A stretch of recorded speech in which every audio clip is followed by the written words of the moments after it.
1 month smoke-free at 45. And honestly, it's been a roller coaster going on over here. In this episode, I'm breaking down what the first 30 days smoke-free actually looks like, physically, mentally, and the day-to-day, giving you a peek into the future, your future, based on my own personal experience when quitting smoking after 25 years. This is the most honest update in this series so far. If you're in the quit right now, thinking about quitting, or somewhere in between, this video was made for you.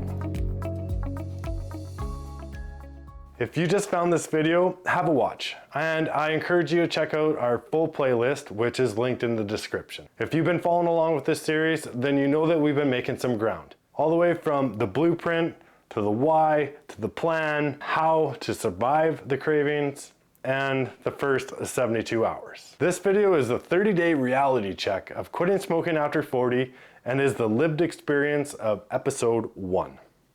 Before I break down the weeks, I need to say this clearly.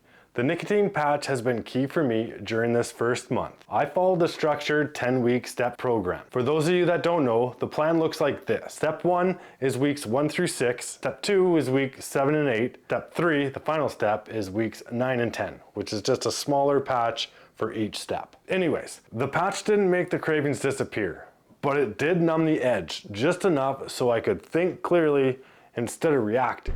It was a plan I could trust when my brain was loud. Week 1 was a complete shock to the system. Irritability, headaches, mood swings. There was also this strange empty feeling. And what do I do with all the time that I used to use smoking? Yes, the patch did help, as I said before, take the edge off the physical cravings. The mental cravings? Oh, it was still a battle. The win here was simple. I didn't quit quitting.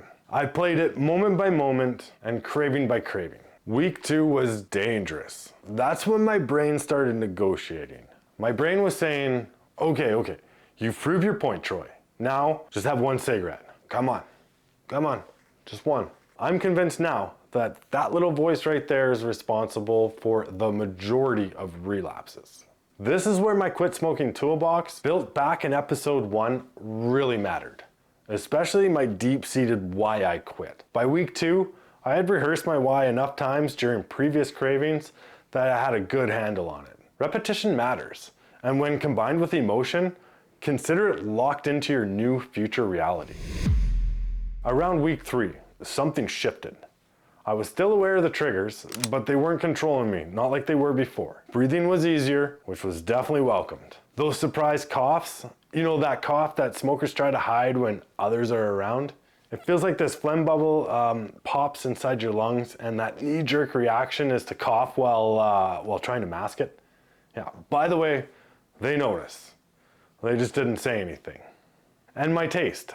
It wasn't altogether back. Well, actually, I don't even know what good taste even means anymore at this point. But I do know that my mouth felt much fresher for longer after brushing. And I'd catch myself realizing I'd gone hours without even thinking about having a cigarette. Followed by a craving, of course, simply because I thought about smoking. Yeah, apparently that's one of my triggers, just thinking about it. Whew. Here's something that helped me more than I expected. During weeks 3 and 4, we had planned family adventures on the calendar. Yeah, before I even quit. 2 full days of hikes. 2 full days at our favorite local lake paddleboarding.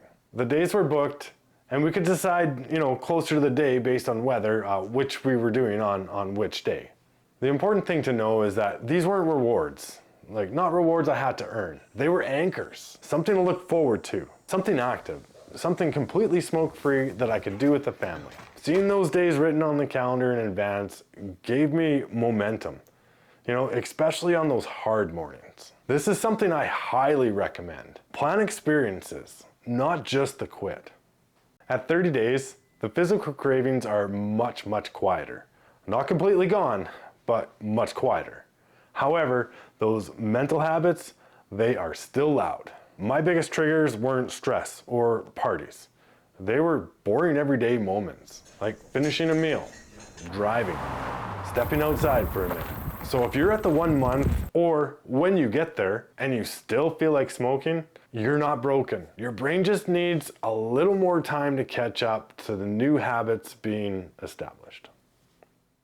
When the dust settles, nothing magical happens at 30 days. No fireworks, no instant transformation. What does happen is repetition with real life results. As part of my 30-day milestone, I booked a dental checkup and cleaning. This was planned ahead of time. I just hadn't mentioned it earlier. You can treat this as a reward or just as part of the process. Either way, it reinforces the identity shift. And for me, it felt like closure, like closing one chapter and protecting the next. Waking up and not tasting smoke from the inside out. What a pleasure.